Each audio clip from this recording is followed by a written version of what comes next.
chcel by som sa opýtať prítomných, či môžeme rokovať v maďarskom jazyku. Szeretném megkérdezni, hogy a testületi ülésünk mehet magyar nyelven. Každý rozumie po maďarsky, mindenki ért magyarul. Pán Fülig nepríde? Chorý je. Ináč by prišiel, no. Tisztelettel köszöntöm a testület tagjait és vendégeinket a mai testületi ülésünkön. Mindenki az anyagot megkapta. Két testületi tagunk jelezte, hogy kicsit fog késni. Megállapítom, hogy ennek ellenére a testület határozatképes. Második pontunk, javaslóbizottságot választanánk, javaslóbizottságba javaslom Basternák Józsefet, Bíró Attilát és Zaholcsik Zoltán. Amennyiben nincs más javaslat, szavazásra bocsátom, ki van az mellett, hogy a személyek legyenek a javaslóbizottságban. Szavazzunk. Köszönöm. Ellene tartózkodás egyhangulag. Jegyzőkönyv hitelesítőknek Benda Kálmán és Krizsan mérnököt javaslom. Amennyiben nincs más javaslat, szavazásra bocsátom a két személyt. Kérem, szavazzunk. Köszönöm. Ellene tartózkodás egyhangulag. Következő pontunk az új testületi tag felavatása, mivel tudjuk, hogy Ádám Karamka lemondott a testületi tagságáról, jogáról, ezért Harcsa Zoltán, aki a következő volt a sorrendben, szeretnénk, ha letenni az esküvőt.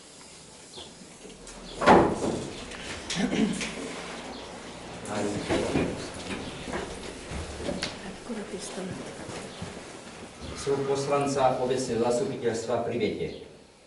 Sľubujem na svoju česť a svedomie, že budem riadne plniť svoje povinnosti, ochraňovať záujmy obce, dodržiavať Ústavu Slovenskej republiky, ústavné zákony, zákony a ostatné všeobecne záväzné právne predpisy a pri výkone svojej funkcie poslanca obecného zastupiteľstva ich budem uplatňovať podľa svojho najlepšieho vedomia a svedomia. Ďakujem. A községi önkormányzati testület képviselőnek esküje.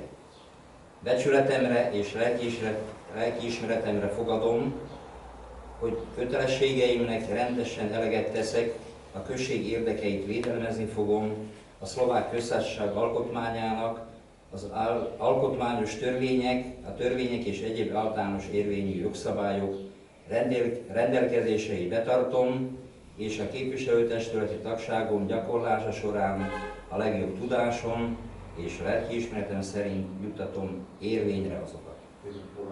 Köszönöm szépen! Hogy legyen.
esetleg valami változást eszközöl valaki benne a pontokban.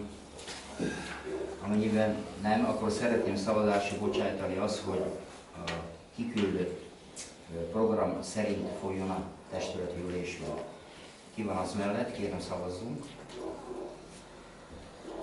Köszönöm. Ellene? Tartózkodás?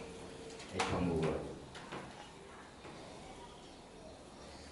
Negyedik pontunk, mivel, mint említettem, Ádám Karanka lemondott, ő volt a Szociális Komisszió elnöknője, így a helyére lépő Harcsa Zoltán javaslom következőkben a Szociális Komisszió elnökének. És más javaslat.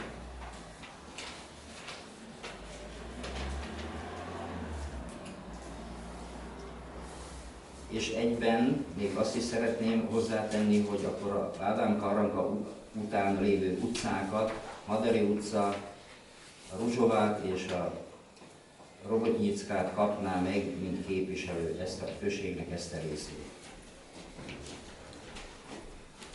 Kérem, akkor szavazunk arról, ki van az mellett, hogy Harcsa Zoltán legyen a Szociális Komisszió elnöke. Szavazzunk. Köszönöm. Ellene? Tartózkodás? Egyhangúval. Most pedig a határozatok ellenőrzése. Még kérem, de csak még megnő. Még előtte szeretnénk, nincs itt van az, hogy készült a mandátumvizsgáló bizottságok jelentésével, de a mandátumvizsgáló bizottság határozatról édesen bíró Attila Zsolcsa Zoltán minden van, úgyhogy rendbe találtatok mindent.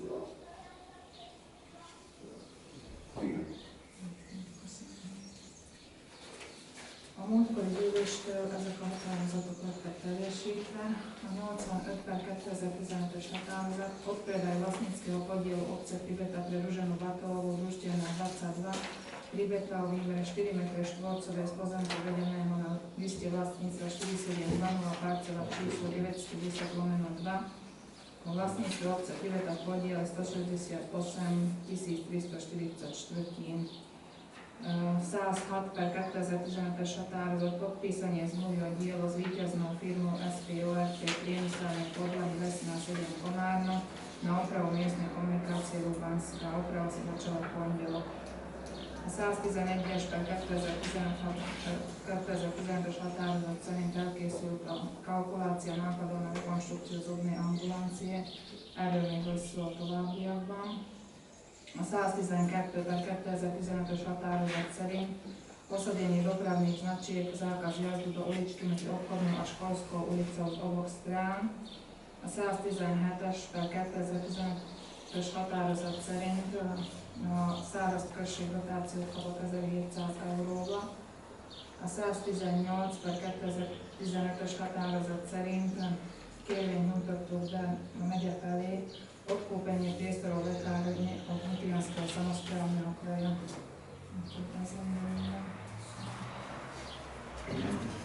Köszönöm szépen. Ehhez még ha szabadna egy gondolatot, hogy testület utólagos beleegyezése vagy engedelmével megcsináltattuk a fogorvosi rendelőre nagyjából a kalkulációt, és én ide hívattam 18 órára a doktornőt, hogy mondja, hogy hogyan képzeli el, nehogy úgy járjunk, hogy mi megcsináltatjuk a mi részünkről a dolgot, ha a testület beleegyezik, és ők pedig aztán nem fognak tudni biztosítani fogorvost ide.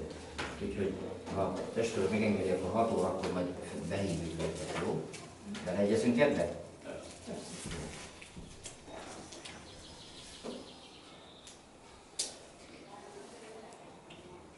Tőségi rendőr.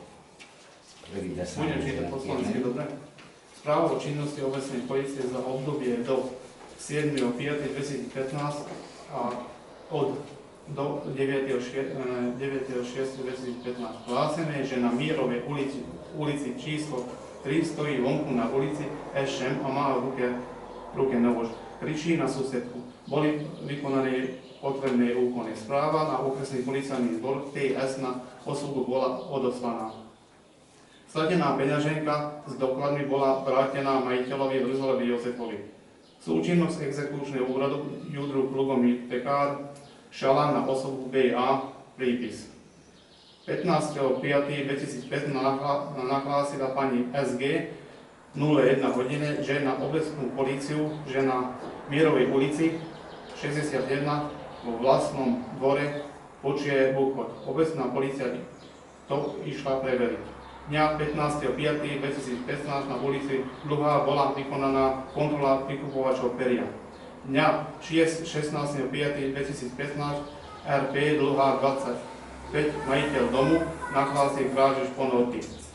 Sladená peňaženka z dokladmi bola vrátená majiteľke svätého Petra, slečne Johanne Horvátovej. Na dňa 21.5.2015 10 hodín nahlásil pán F, že pri čerpačky vody PD uložená odpad. Dňa 23.5.2015 do 23.30 kontrola rómskych občanov z Bratislavy. Bola udelená bloková pokuta občianke VL na neprihlásenie sa do evidencie. Dňa 28.5.2015 ráno 7.15 neznáma žena preukazom od reklárne oklamala majiteľku domu NM za 200 €. Spolupráca akurát okresným súdom Komárno, susedská hádka na ulici Novozámodskej kvôli psom.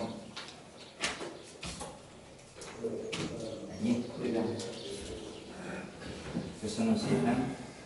Községi rendőr beszámolójához vagy hozzá személyesen volna valakinek valami megjegyzését, kérését. Hát most még azért szeretnék mondani, hogy most egyelőre egyedül van, mert a másik rendőrünk az ki van írva, az beteg műtét után van.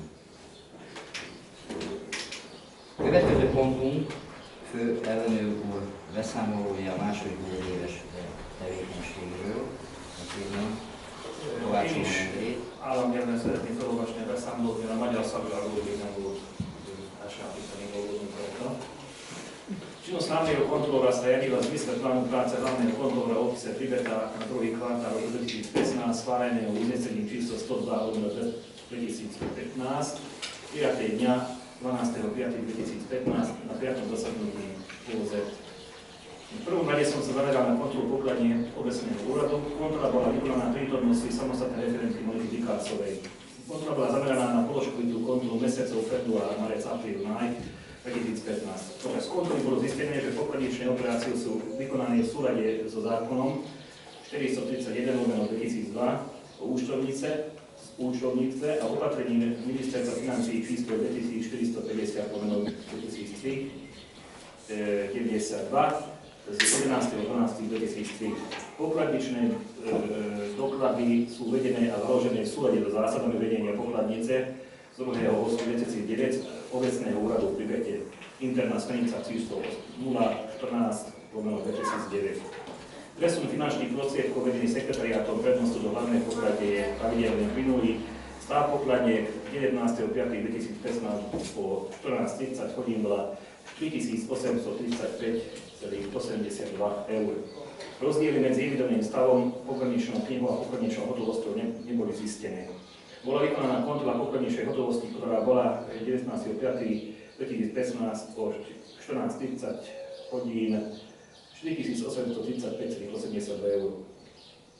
Navrhol som opatrenie dosiahnuť nulovanie pokladne najmenej jedenkrát za kvartál. V druhom rade som si vytvoril správu hlavného kontrolóra k rozpočtovým opatreniam 2, 3, 7 z roku 2015, rozpočtové opatrenie číslo 2 a 3 v kompetencii starostu obce a rozpočtové opatrenie číslo 7 v kompetencii obecného zastupiteľstva sú v súlade s vykonanými úpravami na rok 2015, a to tak v príjmovej aj vo výdavkovej oblasti, a pri ich kontrole neboli zistené žiadne rozpočtové vecné právne rozdiely. Nakoľko tieto opatrenia sú v súlade s platnou právnou úpravou a nenarúšajú princíp vyrovnanosti rozpočtu, navrhol som vykonané rozpočtové opatrenie schváliť. Taktiež som vykonal kontrolu čerpania rozpočtu ZŠVM, Hlavnej škola a základnej školy slovenskej. V rámci tejto kontroly boli vykonané kontroly pokladní oboškolských zariadení, danej prijaté faktúry a bežné účty. Rozpočet ZSVM Hlavnej škola na rok 2015 je na úrovni 273 451 eur. Rozpočet základnej školy slovenskej na rok 2015 po úprave krajským školským úradom Nitra je na úrovni 195 080 eur. Založené podpory sú podpísané sediteľkami oboch školských zariadení a účtovníčkou. Rozpočet školy bol schválený uznesením okresného zastupiteľstva Pribeta zo dňa 5.11.2014 pod číslom 126/2014. V priebehu kontroly som nezistil žiadne zásadné nezrovnalosti v uvedení účtovníctva, pomocných dokladov či v výkazníctve. Jednotlivé položky a podpoložky boli zúčtované správne. Používaný počítačný program plne vyhovuje pre vykonávanie tohto druhého účtovania. Hospodárenie s rozpočtovými prostriedkami školy vykonávajú zodpovedne. S tým, že sa účtovníctvo sústreduje na obecnom úrade finančné vzťahy medzi školou a obcov sú prehľadnejšie, metodické riadenie tak aj cez financie je efektívnejšie. Spolupráca školy a úradu možno hodnotiť kladne. Zákonnosť bola dodržená, preto som nenavrhol prijatie žiadnych nápravných opatrení. V zmysle odstavec 1 iného písma C paragrafu 18 zákona číslo 369/1990 zbierky obecov zriadených znení neskôrších predpisov prekladal som stanovisko k návrhu záverečného účtu obce Pribeta rok 2014 pred jeho schválením. A to bude ďalší bod. Ďakujem pekne. Igen, ehhez volna valakinek ehhez a ponthoz. Kérem akkor a testületnek ezt tudomásul venni. Következő pontunk a főrendű második féléves terv előterjesztése. Másik féléves terv előterjesztése bekapta minden képviselő, de felolvasom. V zmysle paragrafu 18 je postavec 1 písmeno B zákona 369/1990 o obecnom zriadení v platnom znení predkladám návrh plánu práce hlavného kontrola obce Pribeta na druhý pôrok 2015 následovne. 1. Priebežná kontrola doručených faktúr pre obec Pribeta. 2. Kontrola čerpania účelnosti a oprávnenosti pridelených dotácií za rok 2015. 3. Kontrola finančných výdavkov v rámci dní obce Pribeta 2015. Kontrola 4. Kontrola náplní práce zamestnancov obce a dochádzky do zamestnania. 5. Kontrola hospodárenia školskej jedálne. 6. Vybavovanie pridelených sťažností občanov obce. Köszönöm szépen.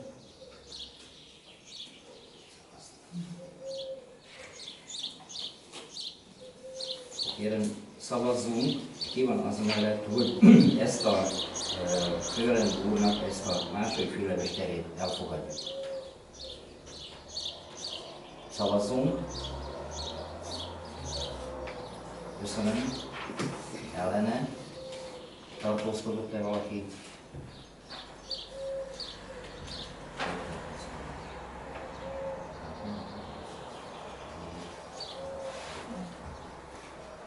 Köszönöm szépen.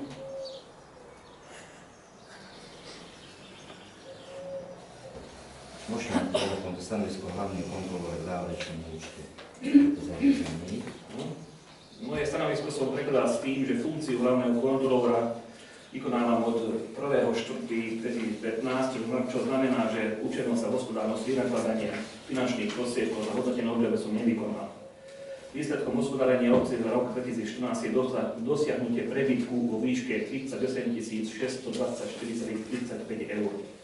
Z toho bežný rozpočet bol uzavretý s prebytkom 165 234,16 eur.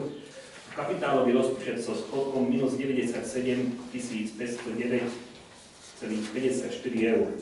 Rozdiel medzi finančnými operáciami je 44 152,45 eur.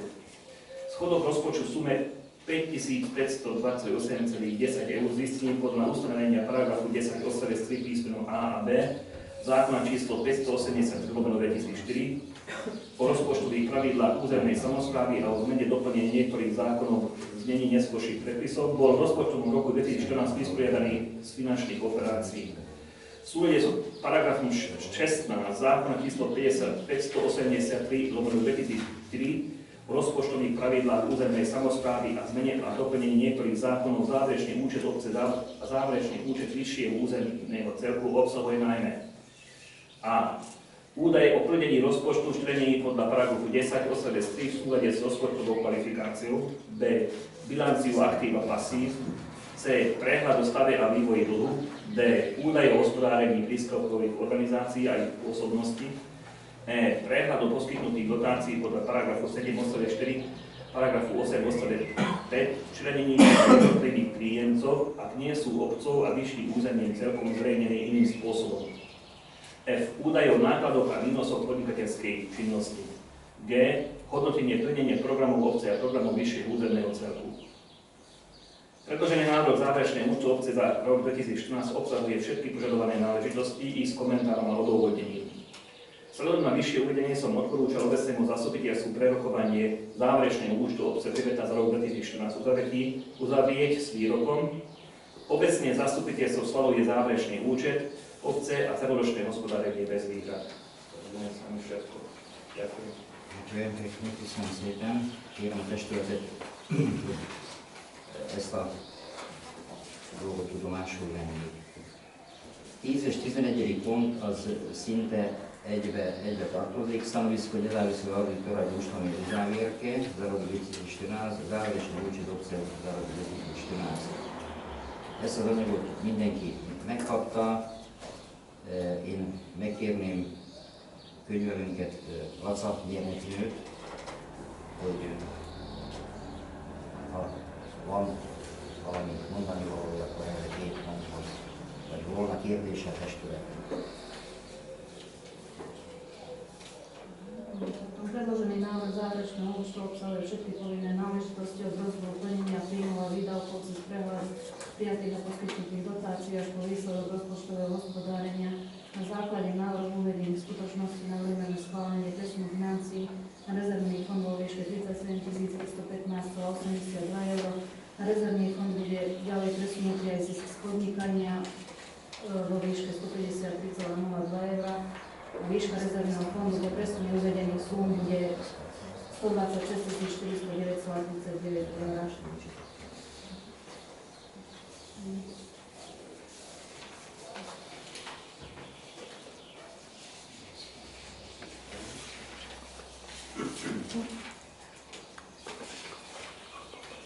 Záverečné účetot áttanulmányoztuk, hogy kicsikét otthon átnéztük volna egy kérdésre valakinek, mert erről szavazni fog kelleni.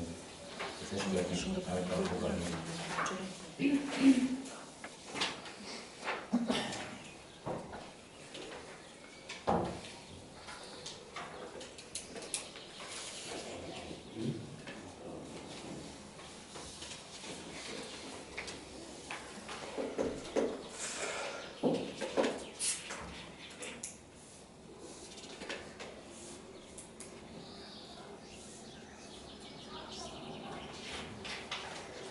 Kérem, amennyiben nincsen, akkor szeretném a 2014-es zárszámadást, tehát a záverečný účet, obce Priveta. Egy kérdésem lehetne, hogy itt a bilancia aktíva passzív, hogy a krátkodóvé pokladásig, hogy ez miért növekedett meg ilyen 45.800-ról egész 64.285-re. Mert a polnospodárske družstvo csak a felit fizették decemberbe, és a másik felit januárban, ugye a január elején azt fizették. Tehát a 2014-es évről? Igen. Most fel ki volt fizetve december végén, mert mondom, a másik fel az minden januárban ki is fizették rá. Azért, Ja, akkor ez a 64.000, ez most már lényegesen kevesebb. Igen, persze. Habár most már megint több, mert kimentek a dolgok, megint rosszul nincsen rá, hanem mindenki már dolgozna. De még lehet megint az januárban vagy februárban kevesebb volt, de már márciusban megint több az véget, hogy igen, a rosszul nincsen, kimentek, és annál több van. Köszönöm. Volna még valakinek kérdése ehhez? Amennyiben nem, akkor a a 2014-es éves zárszámadás, az áprilisnyi úcsot szavazásra bocsátom. Kérem, szavazzunk pillanatban, hogy ezt elfogadjuk. Szavazzunk.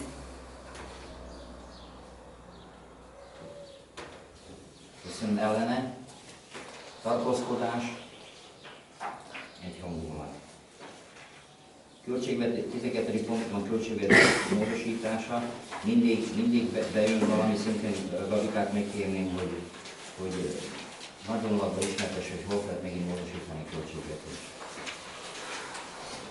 Prihova čezi najviše na 65,12 € ide o dar školám, ovocný program. Výdavková časť je takisto túto sumu plus ovocný program škôlkám. Ostatné úpravy sú najmä z dôvodu vysporiadania dotácií a z toho vyplývajúce presuny z pôdy zdroja, vlastný príjem na príslušné dotačné pôdy zdrojov. Všetko viac. Egyetlen egy, amilyen nagyobb, az látható, a programról udržateľný rozvoj obce, azt csak meg volt javítva az a rozpočtová položka itt elejéneli van, mert rossz položkára tette ezt a szobrot. Tehát ez nem materiál, hanem minden átjött umeletvívja, az bíró, oda tartozik. Amúgy semmi nem lényeges, nincs itt szerintem.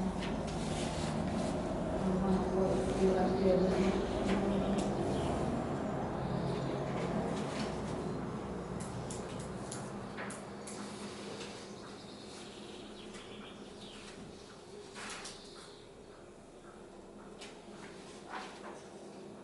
Igen.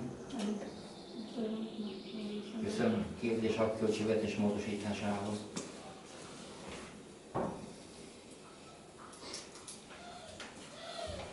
Ha nincs, akkor szavazásra bocsátom ki.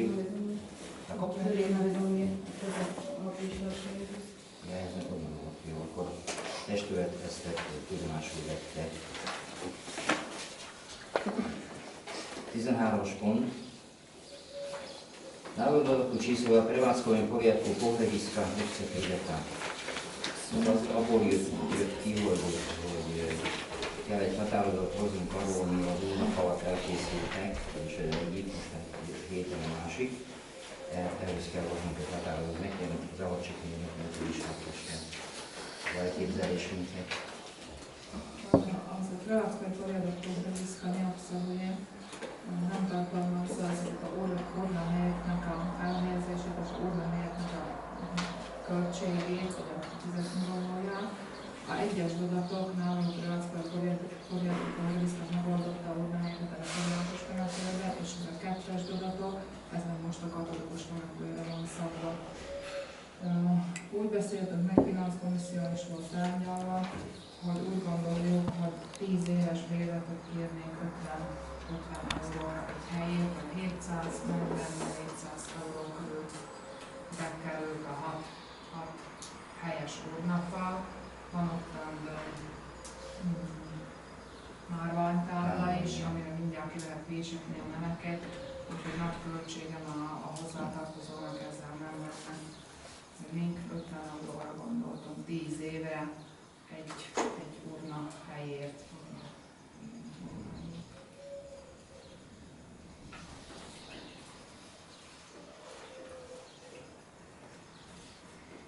Pénzügyi komisszió ezt javasolta elfogadásra.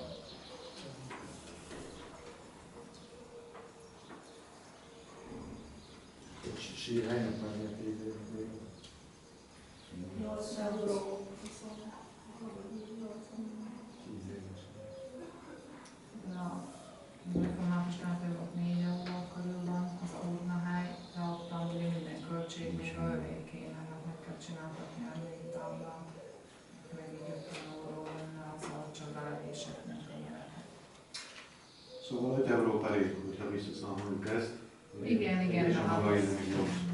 De ott van az a márványtábla, amit már nem kéne neki megvenni, szintén 50 euróba biztos fizetni érte annyit. Úgyhogy abban csak bevésíti nevet és visszacsavarozza. Ezért voltunk erre. Sőt, volt itt a kicsoda Musinéni, a Pécsi Musinéni azt mondta, hogy néztem, hogy Otilkál oda szeretné elhelyezni, hogy ketten is beférnek. Aki bácsi is nem jól van,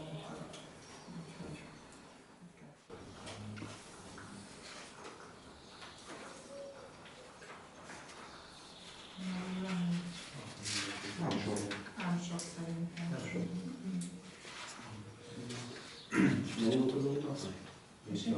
246. Hetes? Hetes.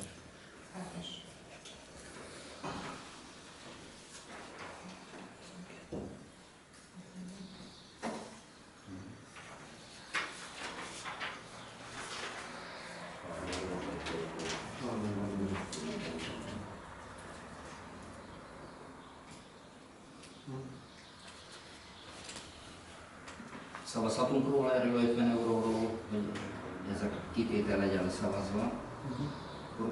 Szavazzunk ki van az mellett, hogy ezt az urna helyett 50 eurós értékbe adjuk ki 10 évre. Szavazzunk. Köszönöm. Ellene. Tartózkodás. Nem sem róla. Következő pontunk a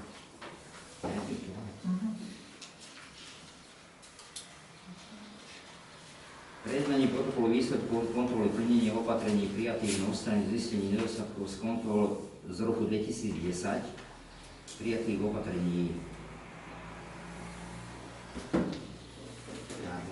Igen, 2010-ben volt egy alapos kontrollánk, az a Nagyvisi kontrolni órakból írt, főleg zameracionálni rozpočtové hospodárenie, rozpočty, plnenie rozpočtov, záverečné účty, monitorovacie hodnotiace správy.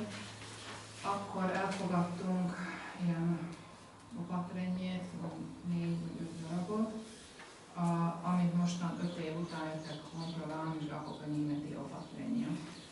2 tagú komisszió volt itt, elkérték anyagot, és találtak még hibákat, és ezt a protokollban összefoglalták, úgyhogy elolvasom, hogy mik voltak a felvonások. Predchádzajúca kontrol najvyššieho kontrolného úradu SRB obci Pribetán vykonaná v roku 2010, pričom bola zameraná na kontrolu implementácie programov a rozpočtovania v rozpočtovom procese miesta obcí. Kontrolovaný subjekt prijal na základe výsledkov tejto kontroly celkom 6 opatrení na odstránenie zistených nedostatkov. Kontrolovaný subjekt mal riadne schválené zásady hospodárenia s finančnými prostriedkami, no pri kontrole ich uplatňovania v praxi bolo zistených viacero nedostatkov.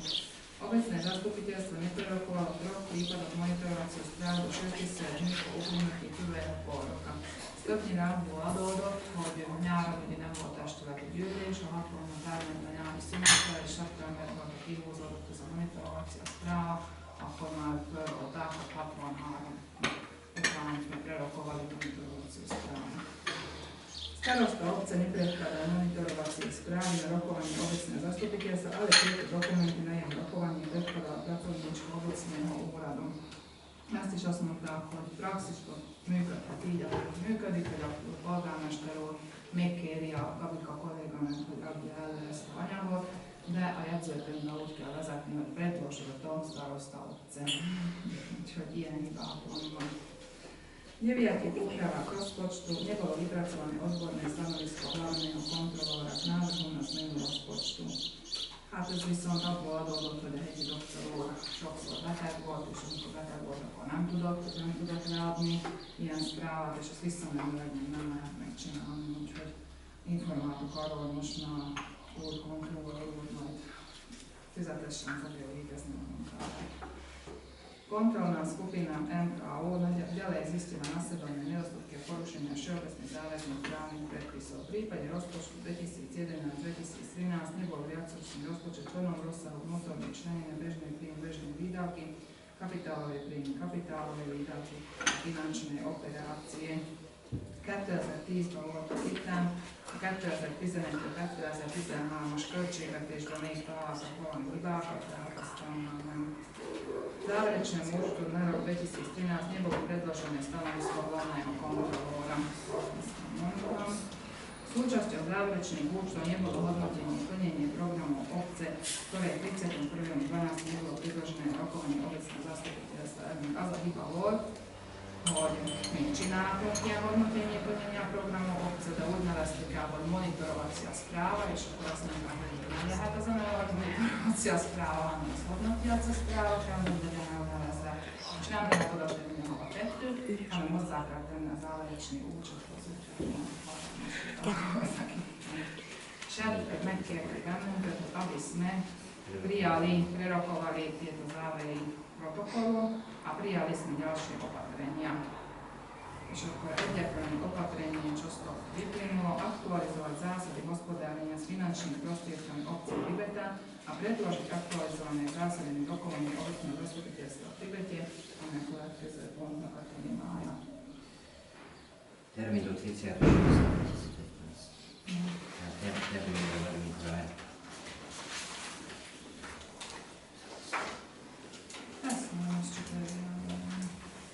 Következő pontok a témája, igen, és akkor megkérem, akkor menjünk is át a következő pontra. Zásadi hospodárni s finančnými prostriedkami obce Tibeta.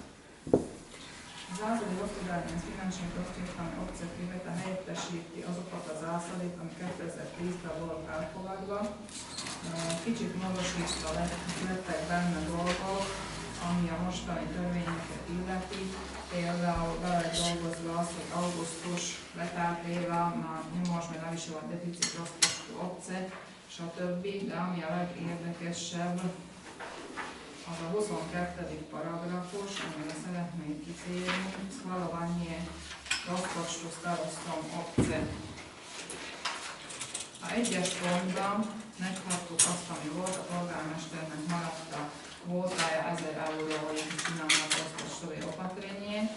A második pontban viszont szeretnék, ha el lenne fogadva, že môže vykonávať a schvalovať rozpočtové opatrenia v príjmovej a výdavkovej časti nad limit 3000 eur pri dotáciách. Úgyhogy azt jelenti, hogy amíg kapunk valami dotációt, akkor ne kelljen az egy testületi gyűlést összehozni, hanem azt a dotációt a polgármester úr is arra a célra fektetheti, amire meg lett kapva. Až do výšky poskytnutej dotácie na ten účel megfelelően poskytnutá. Úgyhogy koliko nam je zmena, bude starosta informovať obecné zastupiteľstvo. Itt le van írva zárójelben a transferi na volby, regiszterolgatja a dotáció z fondu EU, děti z mobilní, transferi na MS, ZS a podobne. Ezek a dotációk, ezek csak arra a célra használható föl, amire adják, ezt más célra nem használni. De sokszor nagyobbak, mint 1000 euró. Például a választásokra is 1020 valennyi volt, és már kellett volna.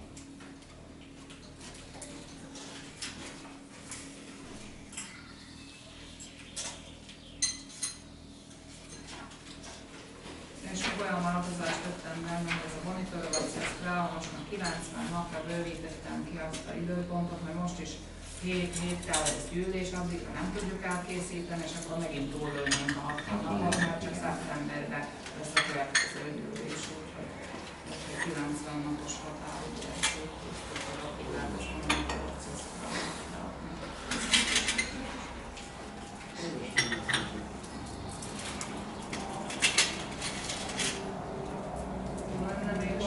Igen, valakinek van ehhez.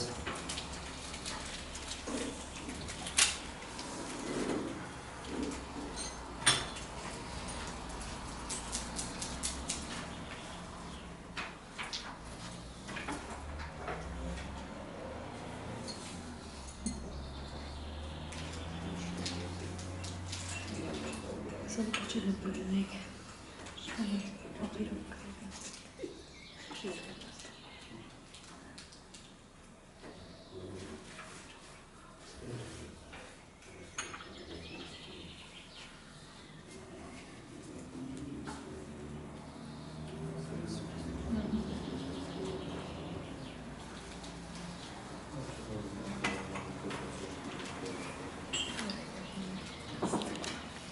Szavazhatunk róla? Testületet, akkor szavazhatunk róla? Köszönöm, akkor szavazásra bocsánatom, hogy zásady hospodárni s finančným prostředím obce Priveta. Ki van az mellett, hogy ezt így fogadjuk el, ahogy le van írva, ahogy ennek ezt meg is kapták, és az ahogy csak nő ezt így elmagyaráztak, erről szavazunk róla. Ki van az elfogadása mellett? Köszönöm. Ellene? Tartózkodott valaki?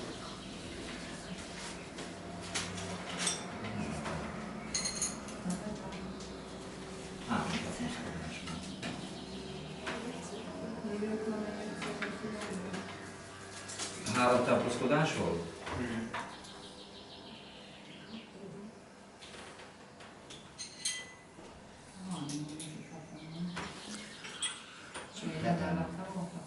Igen.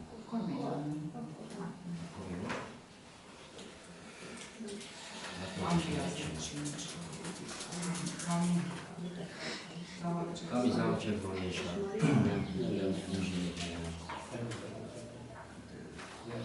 Többiek mellette voltak? igen.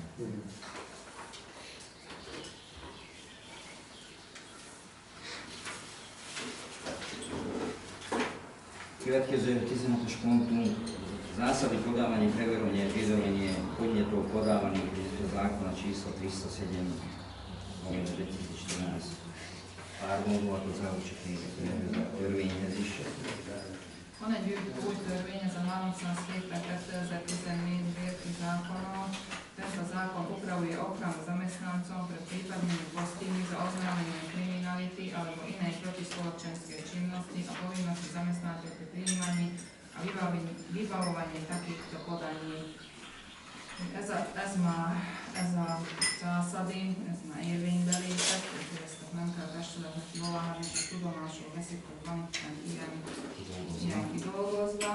Tento predpis je záväzný pre všetkých zamestnancov, zamestnávateľa a jeho štatutárneho zástupcu.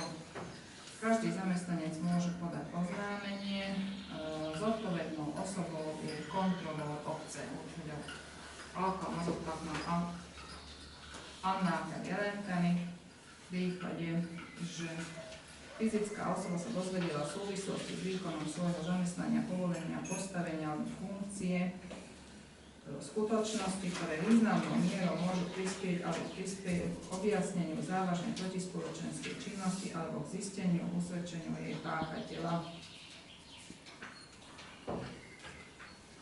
Kontrolóru na lehet adni písomne, ústne so záznamu, telefaxom alebo elektronickou poštou na kontrolór@priveta.sk. Na preverovanie týchto podnetov je príslušná zodpovedná osoba.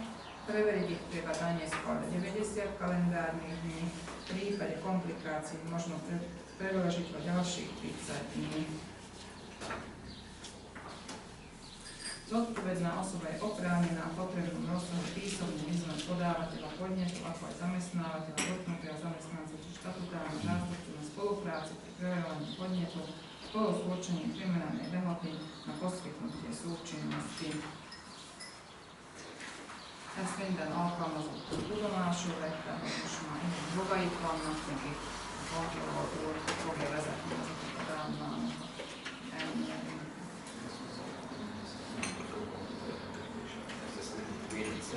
Igen. Ezt hozzá kell tenni a törvénybe, miután bejelentette, és a processz elindult, a kontrollor kivizsgálta ezt az úgynevezett társadalomellenes cselekedetet, innentől fogva az a alkalmazott védett személynek minősül, tehát nem lehet kívülni az állásról. Ez azt jelenti.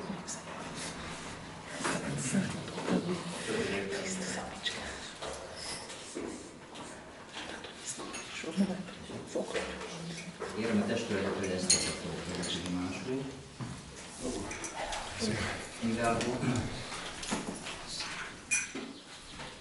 Mivel közeledik a 6 óra, és mint mondtam, hogy a fogorvosnőt ide rendeltünk egy pár gondolatot erről, mivel ott speciális villanyszerelés igényel ez a dolog, akkor ők hoztak ide egy olyan villanyszerelőt, aki nekik a gyalai ambulanciát is csinálta,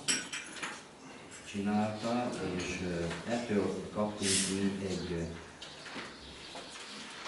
költségvetést, amely költségvetés a villanyszerelésre 5300 euró. 5000, igen, DPH-val együtt. És tovább itt ők szeretnék, hogyha kivonnának cserélve az ablakok, csempézés, talaj és falcsempézés, vízszerelés, és így, ahogyan én így átszámoltam, nagyjából ez körülbelül a villanyszereléssel együtt 9500 és 10.000 euró között van. Most éppen ezért, hogy azért hívottam őket ide, hogy mondjanak valamit, hogy mennyire van nekik ez a stomatológ fogorvos bebiztosítva, vagy mennyire nincs. Nehogy úgy járjunk, hogy mi ezt a testület megszavazza, hogy ezeket a munkálatot elkezdjük, és fogorvos meg nem lesz. Azt is ott megegyeztünk volt a villamérnök úr is, ugye, hogy átnézik a szakemberrel ezt a röntgen, hogy jó-e. Nem tudok róla, hogy megnézték. Majd lehet, hogy fogják mondani, hogy mikorra intézték, hogy hogyan. Azt szeretnék, hogyha az megfelelően, hogy az ott maradna.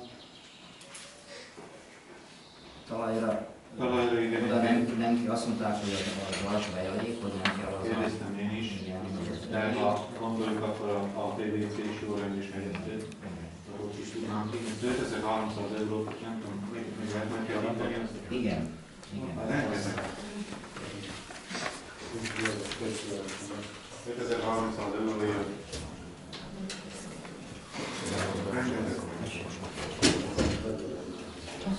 Nagyon így ülték át,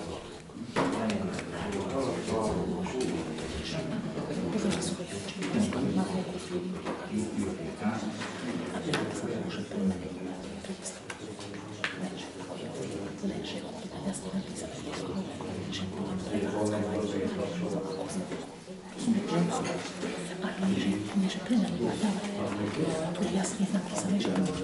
Akkor egy ilyen szünetszerű szabad beszélgetésről a fogorvosi rendelőről megindítjuk, és akkor megvárjuk, hogy ide jönnek, és akkor meghallgatjuk őket, jó? Marian, aki átnézi azt a költségvetést, amit ide küldtek.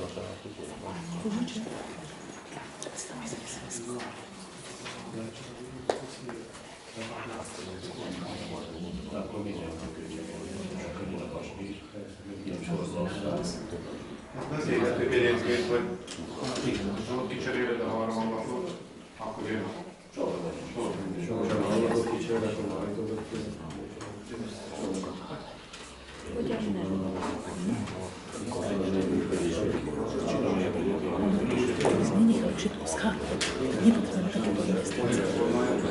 Ki egy dolgot csinálja meg magának, aki nekem, nem?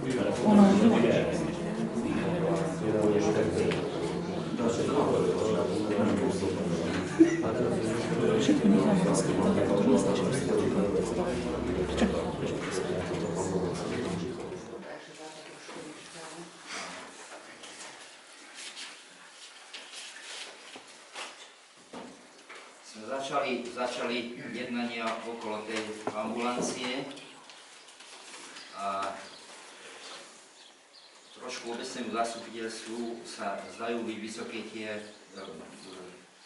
ceny za to elektro a za druhé, čo nám ponúknite, akú istotu by sme mali mať, že sa naozaj nastúpi stomatológ.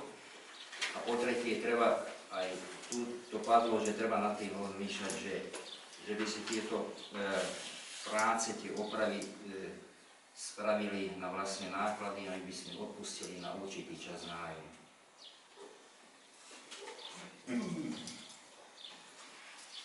To, že tu bude stomatológ, to nikdy nie je 100%. Zahájila som rokovania so zamestnancami budúcimi, takže akože robím všetko preto, aby sa tu otvorila ambulancia. Čo sa týka tej rekonštrukcie, povedzte to tak, že moje náklady, čo iba ja musím investovať základ, je okolo 70 000. aby som zakúpila stroj a všetko príslušenstvo, čo k tomu patrí. Robím v podstate láskavú spravodec. To nie je tak, že chcem od vás, aby ste mi zrekonštruovali priestory za veľké peniaze a ja nič neinvestujem. No dobré, a o samiu tej istoty hovoríte, že to je Taký istota nikdy to nie je 100%. Ja to chcem, hej? To, že ja to chcem, to je 100%.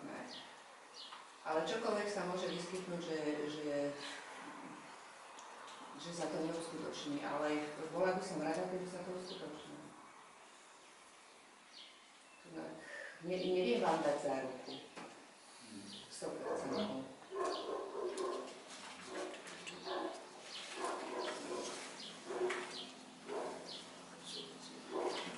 A koľko percentnú záruku?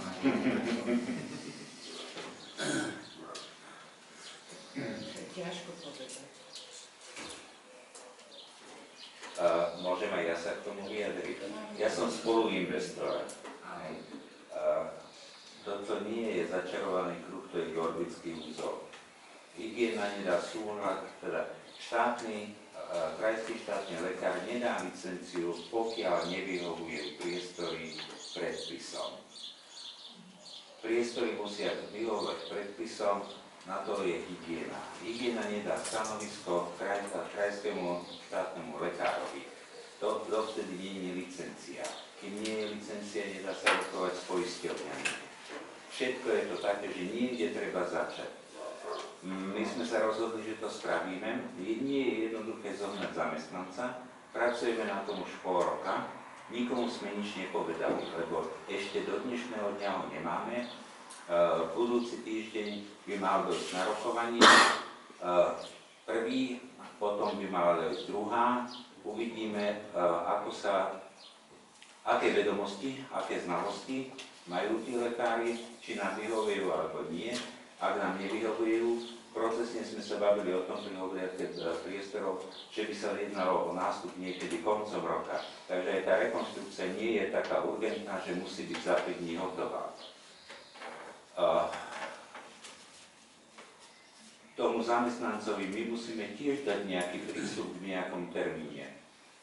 Keď si myslíte, že je to zlá investícia pre obec, alebo obec nechce stomatológa, v tom prípade navrhnite nejaké riešenie a ja za 10 000 eur sa s nikým nebudem maznať. A nebudem sa nikomu prosíkať. Z vašej strany by bola investícia radova 10, z našej minimálne 76 500 som to spočítal. To je minimálna investícia a to sme išli na nižší štandard stroja, menej nástrojov, ako by bolo žiadúce.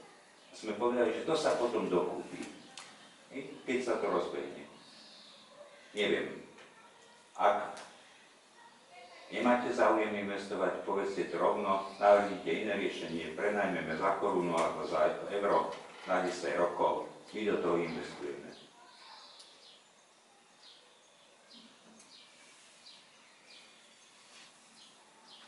Máme záujem, Áno, Joži, ja nemám čo k tomu dodať. Vieš, ja som starý pán na to, aby som dlho rozprával. Jasne, my máme záujem, to bola tá otázka, že akú garanciu na to môžeme mať, alebo či, keď by do toho dáme tých 10 000, či ozaj to bude niekto. To, že tu budete zajtra, je garancia 100%. Viete, toto sa nedá takto. Ja keď som sa už rozhodla, že áno, zoberiem túto ambulanciu, lebo mi patrí tento obvod, hej? A že otvorím tú ambulanciu, aby tí ľudia nemuseli chodiť do Burbanova, aby neboli rozutekaní po Nás to teší jednoznačne. No dobre, ale to nevidím, že vás to teší. Lebo iba kolena hádžete pod nohy. Možno dnes sa to A hádžete iba dôvody, prečo nie. Hej? Nie, my to chceme tú ambulanciu. Pochopte, že z svojej strany je to obrovská investícia. A je to láskavosť pre obec. Z mojej strany. A nie je to len o peniaze, to je o čase, o vybavovačkách, procesne. Kompletne celé toto trvá trvá 2-3 mesiace. Minimálne. Iba papierovo.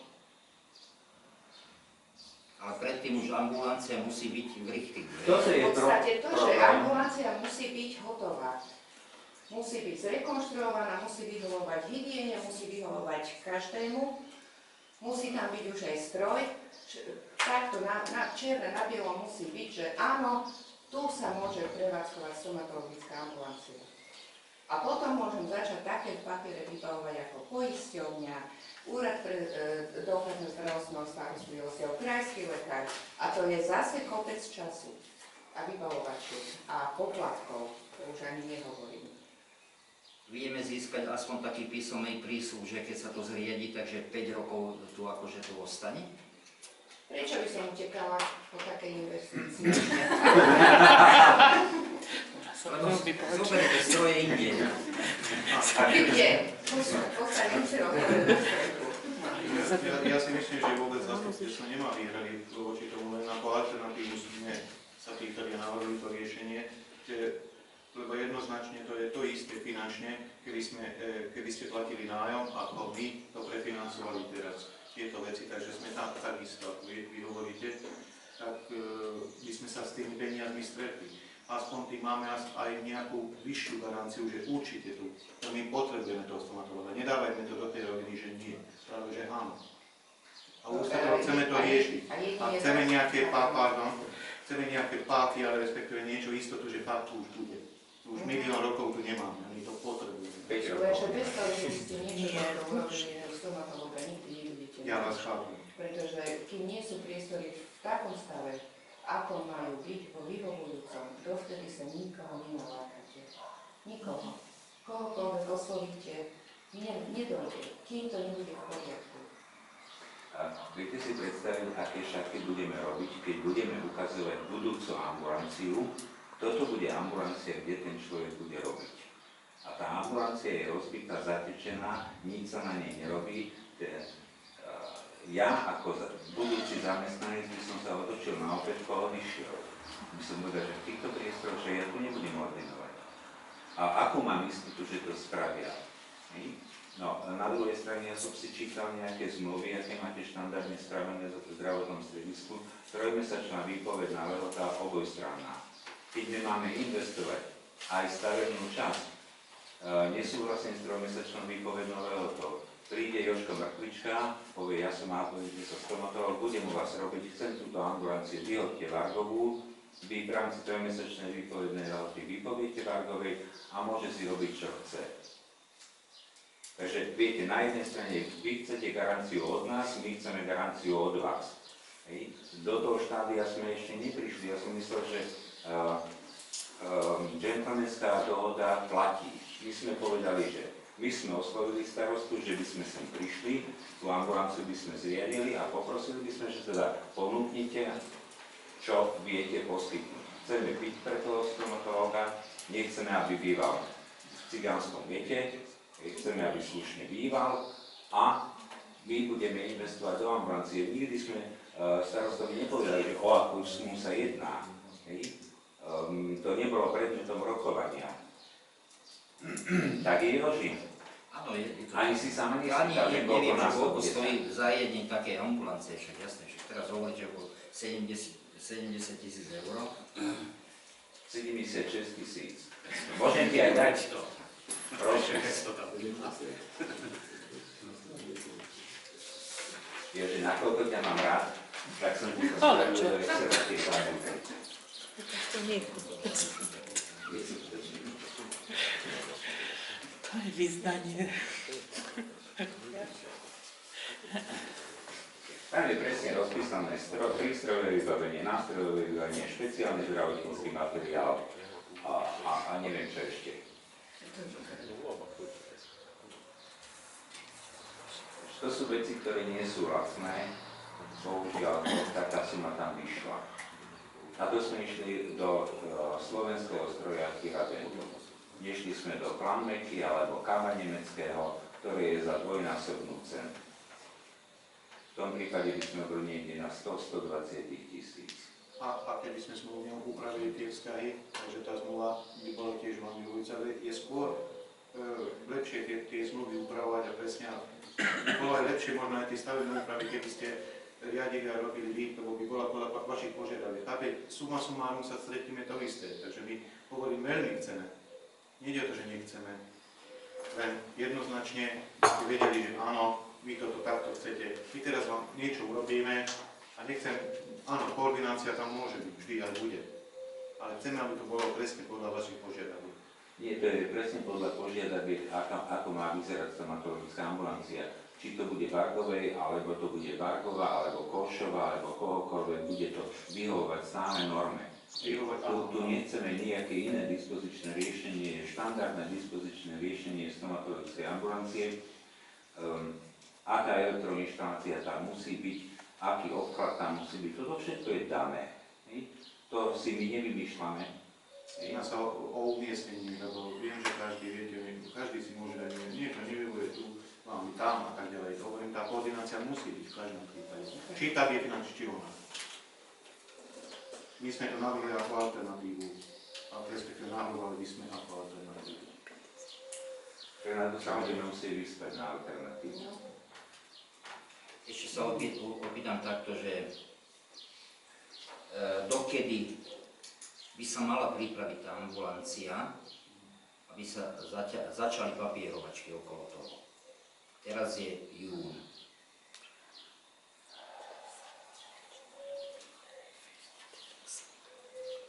September. Dajme tomu, že by začala ambulancia fungovať od januára.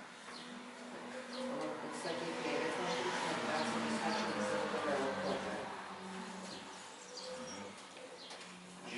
November, december je vieš aký na úrady. A my sme mali ten november určite na vypravovačky, papierovačky. Čiže do 15. októbra radšej dajme tam rezervu. Tak? Môže byť?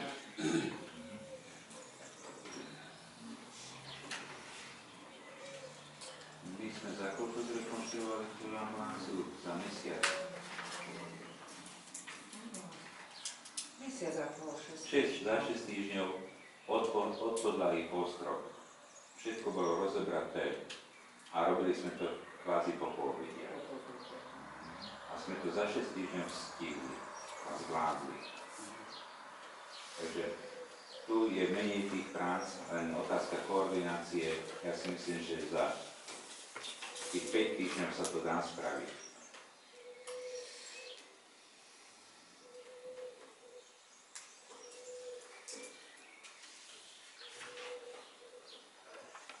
Dobre. Ďakujeme, že ste prišli. Sú ešte otázky na pani doktorku?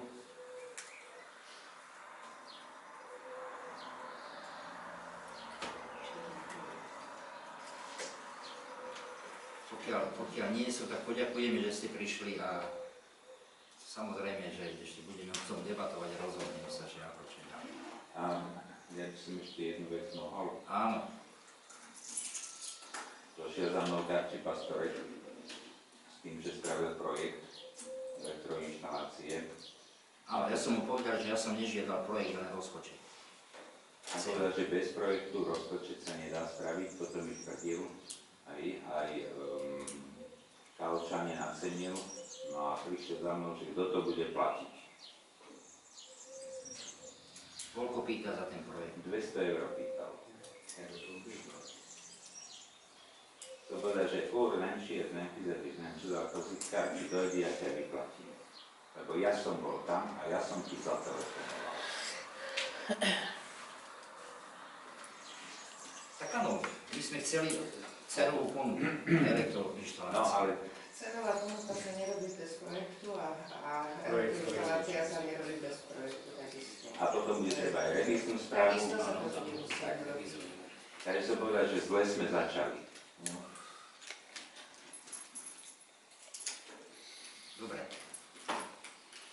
Ešte raz ďakujeme, že ste prišli. Ďakujeme. Dovidenia. Dovidenia. Dovidenia.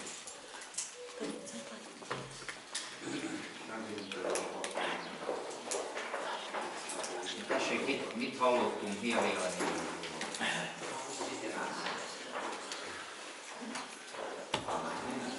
javaslunk, mondjuk. Itt nyitottak minden megoldásra, úgyhogy szerintem tartani a valahol is. De melyik vonalat folytassuk?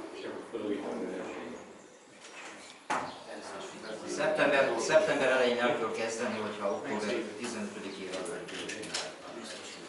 Aki később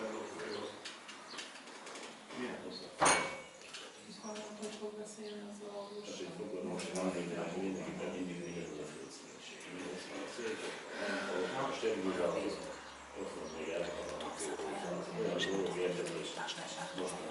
Itt ott volt arra a megoldás, ami volt javasolva, hogy nem fog fizetni bérletet, nem tudom hány évig, szerintem az megoldás. Hallottam 10 évben. Fölmondási időt mondjuk rá, ha igaza van neki. Természetesen, abszolút. Jó, hát akkor én azt javaslom, hogy gyúrjuk tovább a dolgokat. Jövő héten fognak tárgyalni talán 2 sztomatológgal. Következő gyűlésünkre már fogjuk tudni, hogy milyen választ kaptak, vagy sikerült nekik valamit, és bele kell gyűrni őket valamilyen szerződésbe, én szerintem.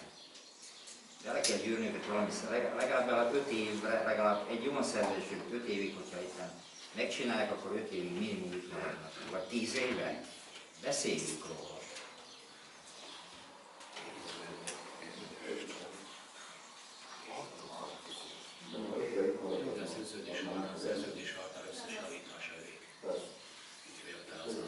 Bérleti legjobb garancia a mai nehéz világban, annyi csalóval találkozunk.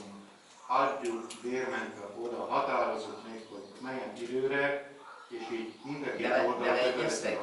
Hallottuk, beleegyeztek? Egyelőre nem. Nem, nyitottak. Nem is mondták, hogy nem, az, hogy igen. No. 7 hét a következő gyűlés, készítsünk el, mi is valamit. De mostan elmegy egy hónap, már lehet őket gyűrni. Mire gyűrjük? Mondjuk a Mariannal fogjuk őket gyűrni, vagy a Kamival, én nem tudom, hogy kinek van rokona sztomatológus, vagy Kaminak talán van, fogjuk gyűrni őket, vagy a Józsi, nem tudom, valaki jön velem oda, és fogjuk elmondjuk, hogy igen, így, no, nem egyeztetek bele, beleegyeztek, nem? Adjunk, akkor fogunk zsidóskodni 4 évre, akkor adjuk 5 évre, mit tudom én, hát valamit kell. Biztos, hogy engednünk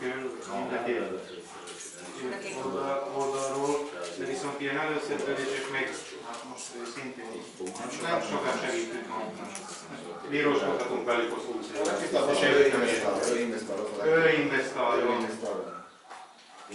Tehát ugyanúgy kifizetjük, mert nem fizeti nekünk a bérletet. Ez az egyik megoldás, igen, és a másik, hogyha azt mondják nem, akkor mi? Következő gyűlésre megbeszéljük? Addigra kihúzom belőlük, hogy igen vagy nem. Így van. Jó? Jó. Hát akkor ezt így zárjuk le. De Józsi, hallott nekünk, Józsien bolgár investálók, ott dobálódott az éve, és nem fizetek a fillőcsök is, ilyen már 10, 20, 30. Egyezünk meg abban, hogy ha fogok menni hozzájuk tárgyalni, mondjuk ez csak a falunak után lesz, valamelyikeket fölhívom, hogy ki tud eljönni, ki éppen szabad eljönni, és akkor nyomjuk a dolgokat. Hát tudom, hogy nehéz, mert nekik is nehéz. Akarjuk ezt az árakat át akarja valaki nézni? Kami nem nézeted meg, hogy igaz-e?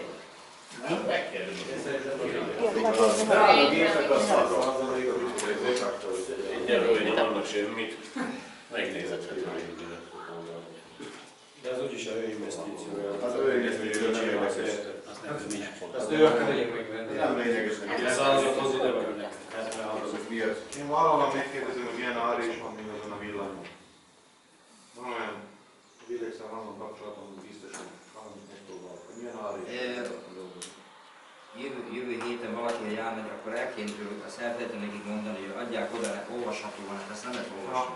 Azt is el kell küldeni.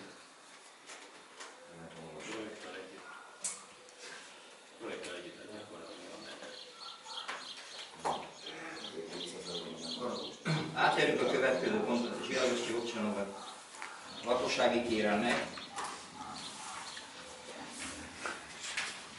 Az óvodának van itt kísérletezésre olyan olyan dolgokra, amik már nem kellenek nekik egy javaslat.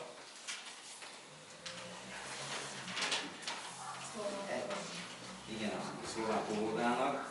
Ehhez állítunk föl egy komissziót, ami benne lesz határozatokban, ugye? A komissziónak az összetétele. Szabad tudni előre, hogy kik ezek? Magamnak javasoltam Anitát és Kostérnál Józsefot megnézni.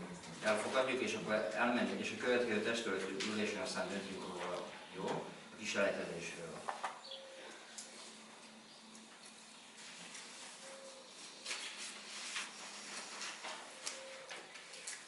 Komunitný centrum žiada o poskytnutie pomôcok na záujmové voľnočasové a vzdelávacie aktivity.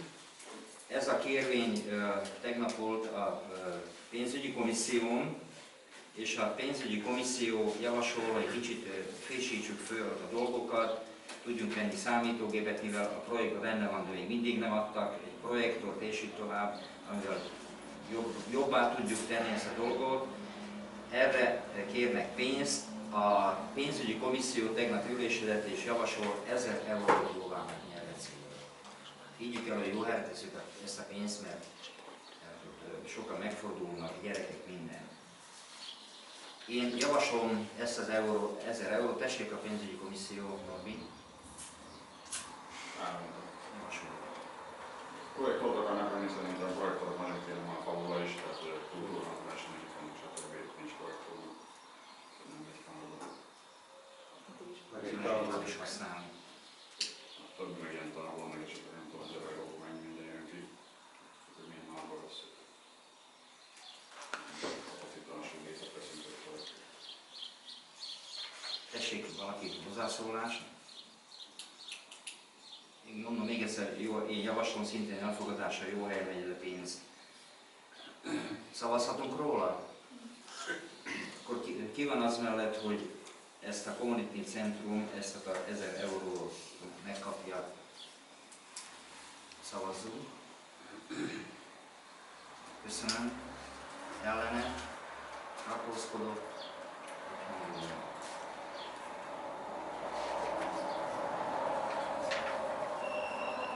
Stanov Rusecký itt a szolgáltatások házában átadja az üzletet Siposová Hedvigának, és adott be fölmondást a bérleti szerződésre,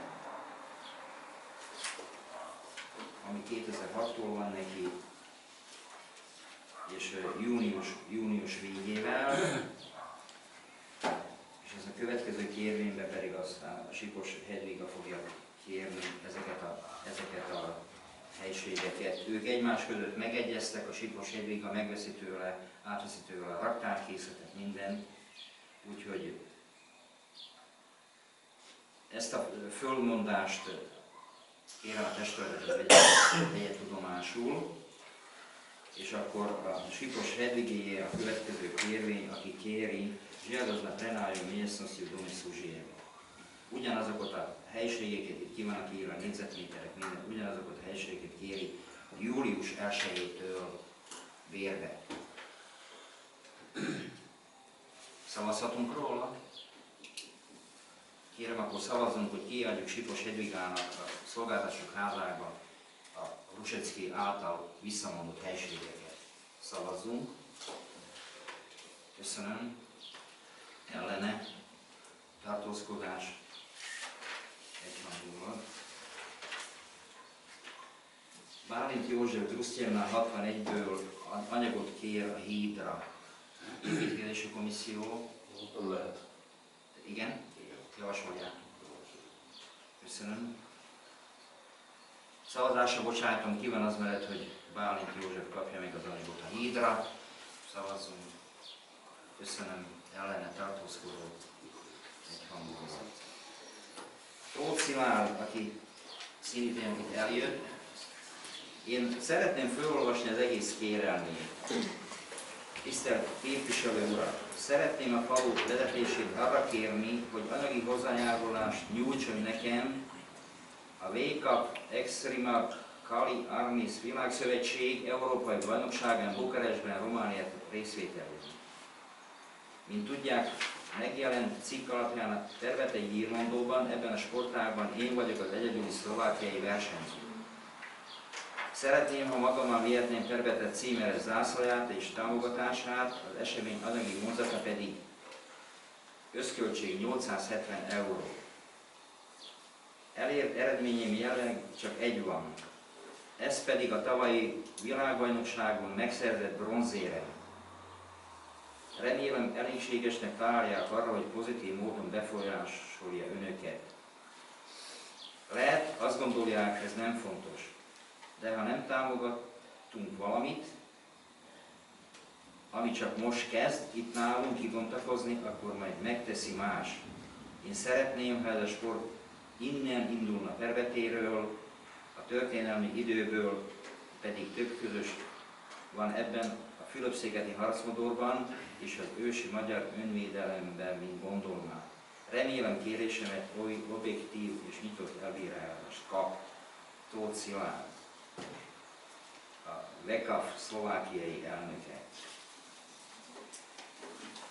Tárgyalt erről a pénzügyi bizottság is, tessék kérnünk. 500 eurót javasoltunk támogatni, de hát ezt nyugodtan meg lehet hallgatni őket. Igen, Szilárd. Tessék Szilárd. Ezzel az összeget én ottan szét is írtam, így a költségvetésben, hogy mire is van pontosan. Úti költség és elszállás. Igen, elszállási költség. 870 euró. Összköltsége mennyi? Hát én azért vagyok, hogy megpróbálom így saját zsebből finanszírozni, de hogyha azért dolgozok, hogy eljussak, akkor nincs úgy lehetőségem edzeni, mert ugye az idő, ezért kértem így a községet, hogy valamilyen módon úgymond nyújtsot támogatni. Valamennyi elfogadok, úgyhogy amit megszavaznak. Én nagyon örülök, úgyhogy ha már beleve így, hogy szóba került, hogy lehetőséget kapok arra, hogy megszavazzak, és a falugra szígyet ma a világbajnokságon se hoztam, mert ma megismertek így a vendvilágba, úgyhogy tudják, hogy Szlovákiáról ki van, aki ezt a sportágat képviseli, és ez nem kis szerénységgel mondhatom, hogy ugye Ausztrália az kanadai. Hát bízom benne továbbra is így lesz, úgyhogy megteszek mindent, hogy tisztességesen helytaljak ezen az eseményen. Jó, köszönjük szépen az információt. Oda csak egyedül utazom? Vagy Szlovákiából többen? Hát megmondom így őszintén, így a párom kísérel, mert van ott egy szabályzat, hogy ez a coach, úgymond a segítő nélkül nem is lehet a plastra, a harctérre állni. Mindenkinek szükség van egy segítőre, és akkor majd az országban, és csak én egyedül sétálok, mint a világbajnokságon, és tettem, így hát ő is ott hogy egyedül fogsz versenyezni. A versenyzés az csak egyedül, azt már rajtam kívül más nem csinálja. És még egy kérdés, hogy tudomásom van róla, hogy foglalkozol gyerekekkel is, és mennyi gyerek jár neked a csoportban? Hát váltakozó, úgyhogy valamikor összegyűlünk ottan, hát olyan 10 fölött is, de valamikor csak 4-en. Most mióta? Fél éve, egy éve?